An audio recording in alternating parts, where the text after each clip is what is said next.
नमस्कार बच्चों, आज हम गुरुत्वाकर्षण बल देखने वाले हैं। ठीक है, गुरुत्वाकर्षण बल विज्ञान का आपका पहले पार्ट का पार्ट है, जिसमें आपने इसके पहले मैंने वीडियो बनाया है, जिसमें गणित के पहले और दूसरे पार्ट को मैंने कंप्लीट किया है। तो जिसको भी चाहिए रहेगा अपना गणित का ही पार्ट को अपना रिवीजन कर लेना।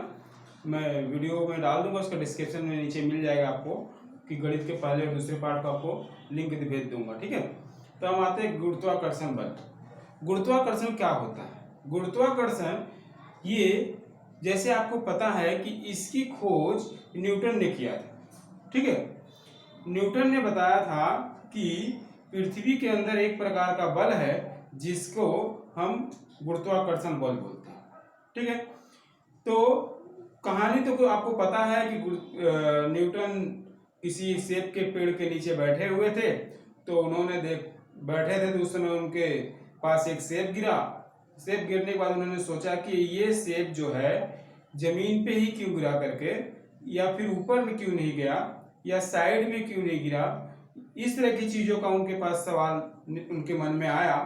फिर उसके पीछे उन्होंने अपना दिमाग लगाने के बाद उन्होंने बताया कि पृथ्वी के अंदर एक तरह का बल है, आकर्षण बल है। उस आकर्षण बल को गुरुत्वाकर्षण बल कहते हैं। जो बल है इसी के कारण पृथ्वी जो है अपने आसपास की सभी वस्तुओं को क्या करती है, वो खींच के रखती है। ठीक है, इसका मतलब ये है कि पृथ्वी पे जो भी वस्तु है, जैसे मान लो ये पृथ्वी है आपका, ठीक है, ये आपकी पृथ्वी है, तो हम ये सोचते हैं कि पृथ्वी के यहाँ खड़ा हूं तब तो कोई बात नहीं, लेकिन अगर मैं यहाँ पर हूं या फिर यहाँ पर हूं तो गिरता क्यों नहीं हूं?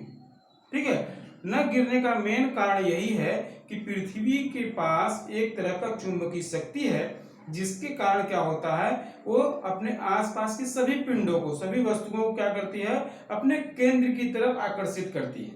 ठीक है, हालांकि ये जो बल है गुरुत्वाकर्षण बल बहुत ही क्षीण बल है, कमजोर बल जिसको बोलते हैं। ठीक है, लेकिन ये पृथ्वी के अंदर पाया जाता है। और उसके बाद इसमें आपके पास ये जो गुरुत्वाकर्षण बल का जो न्यूटन ने बताया, इसके पहले एक वैज्ञानिक और थे जिन्होंने इस बल के बारे में बताया था, लेकिन ये बल क्यों है ये वो बता नहीं पाया। ठीक है, ये बल वो क्यों है, ऐसा क्यों हो रहा है, इसके बारे में उन्होंने बता नहीं पाए। और जिसके कारण उनकी जो थ्योरी थी, उनका जो नियम था, 3 नियम उन्होंने दिया था।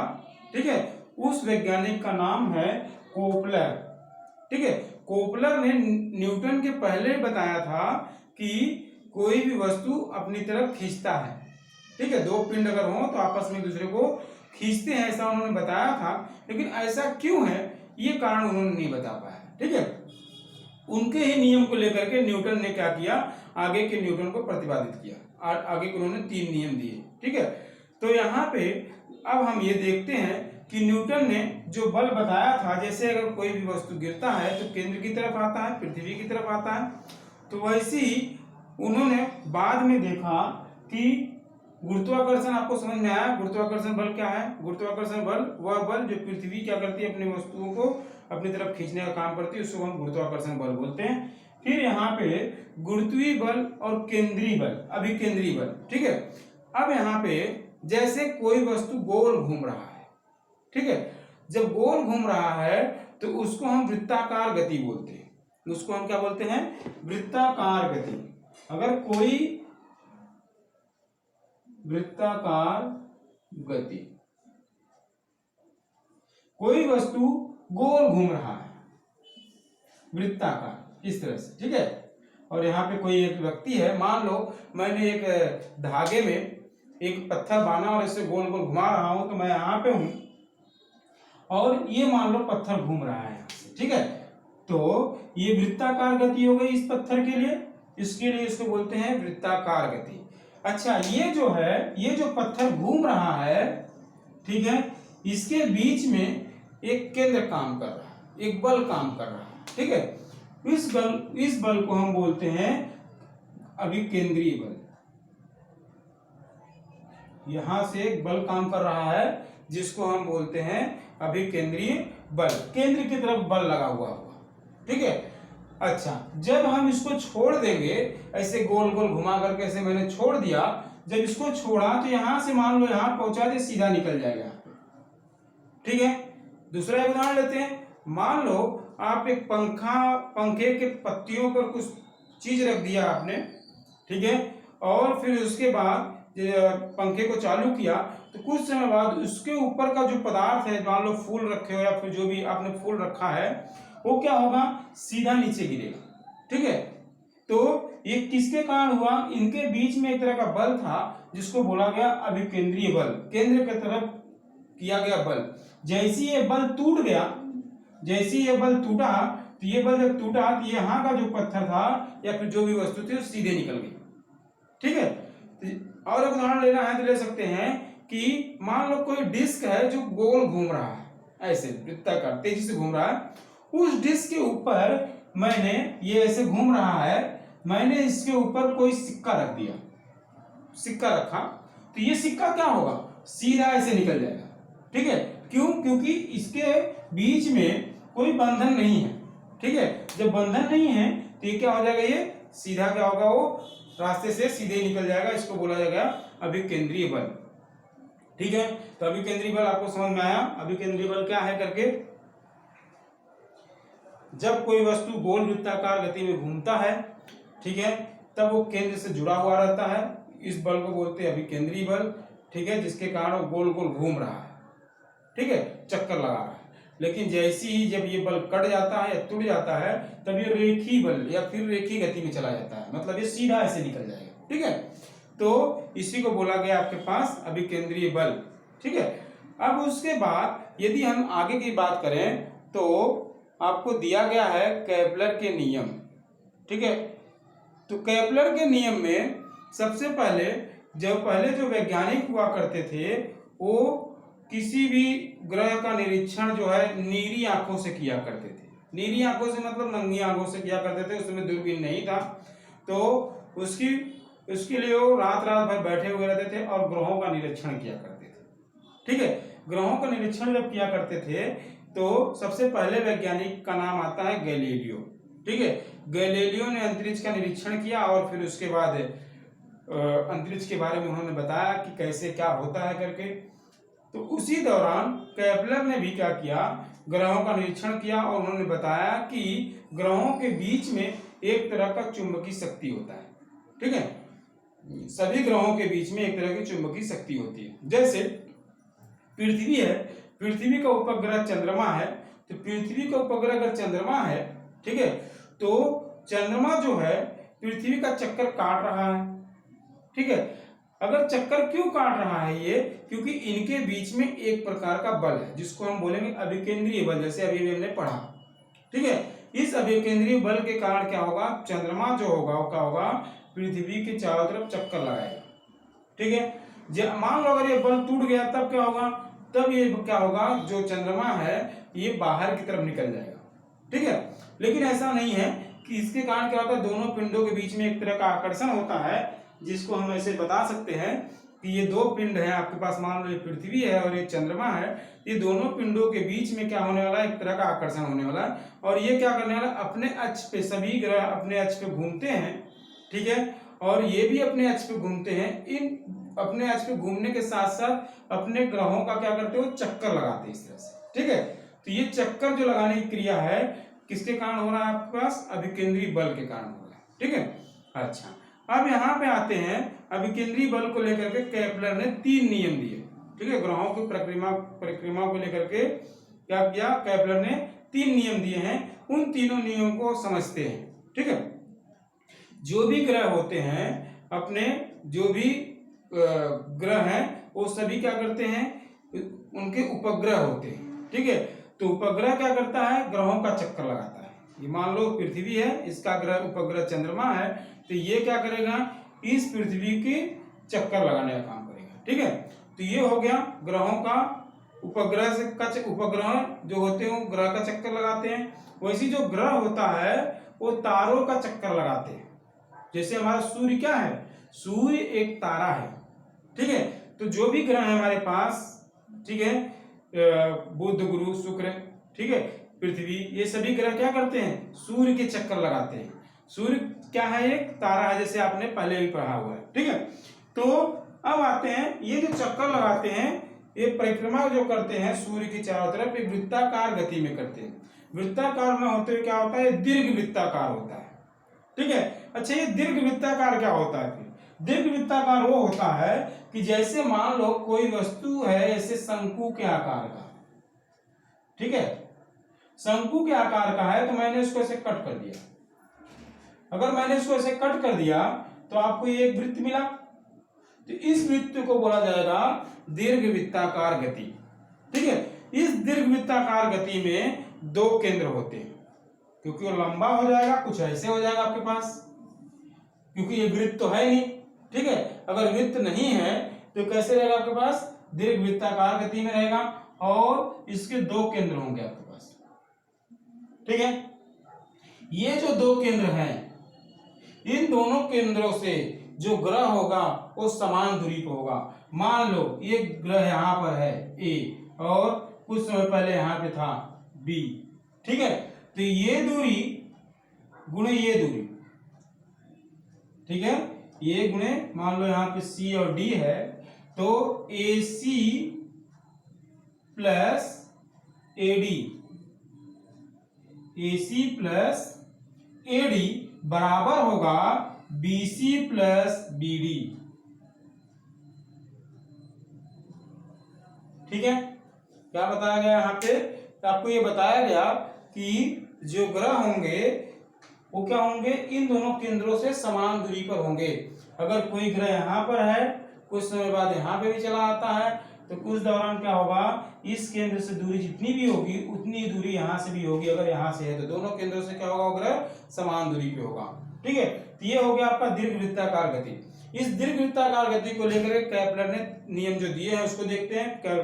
केपलर ने जो पहला नियम दिया, उन्होंने बताया कि कोई भी ग्रह होगा, ठीक है, वो अपनी कक्षा में जो है दीर्घ वृत्ताकार गति से घूमेगा, और उसमें जो सूर्य होगा एक नाभि का काम करेगा। नाभि मतलब केंद्र का, ठीक है, नाभि मतलब केंद्र का। तो बोला गया ग्रह की कक्षा दीर्घ वृत्ताकार होती है। सभी ग्रह जो होते हैं उनका क्या होता है, कक्षा दीर्घ वृत्ताकार होती है, वृत्त नहीं होता, दीर्घ वृत्ताकार होती है, तथा सूर्य उस कक्षा के एक नाभिक पर स्थिर होता है, ठीक है। सूर्य कहाँ होगा, उसके एक केंद्र पर निर्भर होगा। जैसे यहाँ पे ऐसे दो केंद्र हो गए ना, सूर्य का होगा एक नाभि पे, या तो यहाँ हो सकता है या तो यहाँ हो सकता है, ठीक है, उस वृत्ताकार गति में। समझ में आ रहा है? तो उस वृत्ताकार गति में यदि एक नाभि पे है, अब समझ लो ये सूर्य है, ये आपका वृत्ताकार दीर्घ वृत्ताकार गति है, ठीक है। दो नाभि थी, एक नाभि यहाँ पे एक यहाँ पे थी, मान लो ये एक नाभि पे है, नाभि मतलब केंद्र होता है। तो आपको ये बताया गया कि ग्रह की कक्षा दीर्घ वृत्ताकार होती है, तथा सूर्य उस कक्षा का क्या होता है, नाभि होता है। ऐसा केपलर ने पहला नियम दिया। फिर उसके बाद उन्होंने बताया कि ग्रह को सूर्य से जोड़ने वाली रेखा समान समयावधि में समान क्षेत्रफल व्याप्त करती है। सूर्य से जो जोड़ने वाली रेखा है ग्रह को, समान समयावधि में समान क्षेत्रफल ग्रहण करती है। समझते हैं इसको, क्या बताया गया इस नियम को। दूसरे नंबर नियम को समझ रहा हूं मैं, ठीक है। दूसरे नंबर नियम बताया गया कि मान लो ये आपका सूर्य है और एक ग्रह यहां पर है, ठीक है, एक ग्रह यहां पर है, और वो मान लो एक घंटे बाद यहां पे आ जाता है, ठीक है। कहां से, ए से लेकर के बी पे पहुंच जाता है। कब, एक घंटे में। एक घंटे में वो क्या करता है, ए से बी की दूरी पे पहुंच जाता है, ठीक है। तो यहां पे जो इस केंद्र और इसके सूर्य और इसको जोड़ने के बाद जो यहां पे आपके पास ये जो क्षेत्रफल मिला, वो क्षेत्रफल, ठीक है। अब दूसरी जगह पे आते हैं, क्या बोला गया, ग्रह को सूर्य से जोड़ने वाली रेखा समान समयावधि में, एक घंटे की बात लिया है मैंने, ठीक है। उसी एक घंटे की बात अगले लाइन में करने वाला हूं। फिर से मान लो ये जो पिंड है यहां पहुंच गया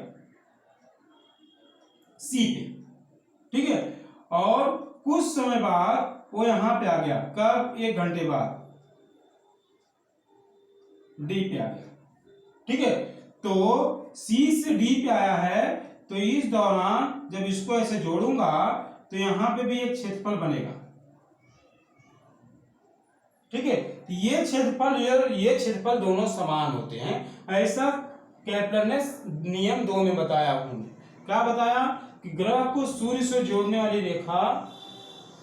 रेखा समान समयावधि में, समान समयावधि मतलब समान समय में, 1 घंटा बोला गया तो 1 घंटे में, या 1 मिनट बोला गया तो 1 मिनट में यहां से यहां तक अगर आता है तो अगले 1 मिनट में अगर यहां से यहां तक जाता है तो ये दोनों क्षेत्रफल क्या होंगे, वो समान होंगे, ऐसा केपलर ने दूसरा नंबर नियम दिया, ठीक है। फिर तीसरे नंबर नियम पे आते हैं। तीसरा नंबर नियम क्या कहता है, सूर्य की परिक्रमा करने वाले ग्रह के आवर्तकाल, सूर्य की परिक्रमा करने वाले ग्रह के आवर्तकाल, क्या होता है आवर्तकाल, ठीक है। अब उसको समझ लेते हैं। आवर्तकाल मतलब एक चक्कर पूरा करने में जो समय लगा, ठीक है। किसकी एक चक्कर, सूर्य का एक चक्कर पूरा करने में, ग्रह को, ठीक है, ये सूर्य है, इसका एक चक्कर में जो भी समय लगा, 365 दिन लगे होंगे जैसे पृथ्वी का लगता है, ठीक है। 365 दिन 6 घंटे जो लगते हैं, या और ग्रहों का जो भी लगा, पृथ्वी का आवर्तकाल क्या कहलाएगा, 365 दिन, ठीक है। तो 365 दिन 6 घंटे जो होते हैं, तो ये एक आवर्तकाल, ठीक है, एक चक्कर पूरा करने में जो समय लगेगा वो आवर्तकाल कहलाएगा, किसका, सूर्य का या नाभिक पे, ठीक है। आवर्तकाल का वर्ग, आवर्तकाल का वर्ग, काल बोला गया समय है, मतलब समय की बात कर रहा है, तो हम बोल सकते हैं टी का वर्ग। ग्रह की सूर्य से औसत दूरी के घन के समानुपात होता है, औसत दूरी, ठीक है। क्या बोला गया, ग्रह की सूर्य से औसत दूरी, सूर्य से जो भी दूरी है, औसत दूरी जब निकालेंगे, औसत दूरी पे क्या करते हैं हम, अलग अलग पॉइंट पे दूरियां लेते हैं, ठीक है, और फिर उसमें भाग देते हैं। औसत आपको पता है गणित में कैसे निकाला जाता है, तो मैंने ये दूरी नाप लूंगा, ये दूरी नापूंगा, यहाँ से नापूंगा, इसको नापूंगा, जितनी भी जगह से नाप लूंगा, फिर उसका औसत निकालूंगा। तो जो भी दूरी आएगी, ठीक है, जो भी दूरी आएगी आपके पास, उसका क्या बोला गया है, वो समानुपात होता है, समानुपात होता है। इसका मतलब क्या है आपके पास कि समानुपात और विलोमानुपात आपने गणित में पढ़ा है, समानुपात का चिन्ह आपके पास ये होता है, ठीक है, और विलोमानुपात में क्या होता है, 1 बटे करके होता है, चिन्ह तो यही रहता है। समानुपात में सामने से होता है, मान लो दूरी, ये दूरी है ना, इसको r ले लेता हूं, त्रिज्या, तो समानुपात में होता है, और दूरी का क्या होता है, वो घन में होता है, r का घन। क्या बताया उन्होंने, फिर से समझो, सूर्य की परिक्रमा करने वाले ग्रह का आवर्तकाल t का वर्ग, मतलब t है, आवर्तकाल का वर्ग, एक चक्कर लगाने में जो समय लगेगा t, उसका वर्ग, ग्रह की सूर्य से औसत दूरी, जो भी औसत दूरी बन रही है, के घन के अनुपात समानुपात में होता है, ठीक है, समानुपात में रहेगा करके ऐसा बताया गया वहां पे। समानुपात में अगर रहेगा तो आपको पता है, इसको हम जब लिखते हैं, इसको हम ऐसे लिखते हैं, t का वर्ग बटे r का घन बराबर k को क्या करते हैं हम, अचरांक बताते हैं, ठीक है, k क्या है हमारा, अचरांक। तो इस तरह से हमने केपलर के नियम को पढ़ा, जिसमें हमने एक बार रिवाइज कर लेते हैं। केपलर के नियम हमने क्या बताया, हमने आज पढ़ा कि गुरुत्वाकर्षण बल जो होता है पृथ्वी के अंदर पाया जाता है, इसकी खोज न्यूटन ने किया था, लेकिन न्यूटन के पहले किसने किया था, केपलर ने किया था, लेकिन वो उन्होंने बता नहीं पाए कि ऐसा क्यों हो रहा है करके, उसका सही कारण उन्होंने नहीं बता पाया। ये सभी नियम को लेकर के न्यूटन ने क्या किया है, अपने जो 3 नियम बनाए हैं, इनके नियम को लेकर के उन्होंने बनाया न्यूटन ने, ठीक है, इनकी सहायता से। लेकिन केपलर ने नियम जो बनाया उसको उन्होंने सिद्ध नहीं कर पाया कि ऐसा क्यों हो रहा है, क्यों आकर्षण है, क्यों चक्कर लगा रहे हैं, ठीक है, इसको उन्होंने सिद्ध नहीं कर पाया, तो इसके लिए इनके नियम को खारिज कर दिया गया, ठीक है। न्यूटन ने बताया कि सभी ग्रहों के अंदर क्या होता है, एक प्रकार का गुरुत्वाकर्षण बल पाया जाता है, जिसके कारण क्या होते हैं, एक दूसरे से वो आपस में बंधे हुए रहते हैं, और उसी बंधने के कारण क्या करते हैं, वो दूसरे के वृत्ताकार गति लगाते हैं। उस वृत्ताकार गति में क्या होता है, अभिकेंद्री बल होता है। उस अभिकेंद्री बल के दौरान यदि अभिकेंद्री बल अगर कट जाए या टूट जाए, तब क्या होगा, वो जो भी ग्रह है या फिर जो भी पदार्थ है उस पर जो चक्कर लगा रहा हो, क्या होगा, वो फ्री हो जाएगा। फ्री होगा तो एक सीधी रेखा में बाहर निकल जाएगा, ठीक है। तो इसी चीजों को हमने यहाँ पे आज देखा है। तो यहाँ पे उम्मीद करता हूँ आपको समझ में आया होगा। तो अगले वीडियो में मैं आपको इसके आगे का बना के देता हूँ, ठीक है। चलिए, तो वीडियो अगर अच्छा लगा तो आप लाइक कर लीजिएगा, शेयर और दूसरे अपने दोस्तों को भी बता दीजिएगा, ठीक है। धन्यवाद।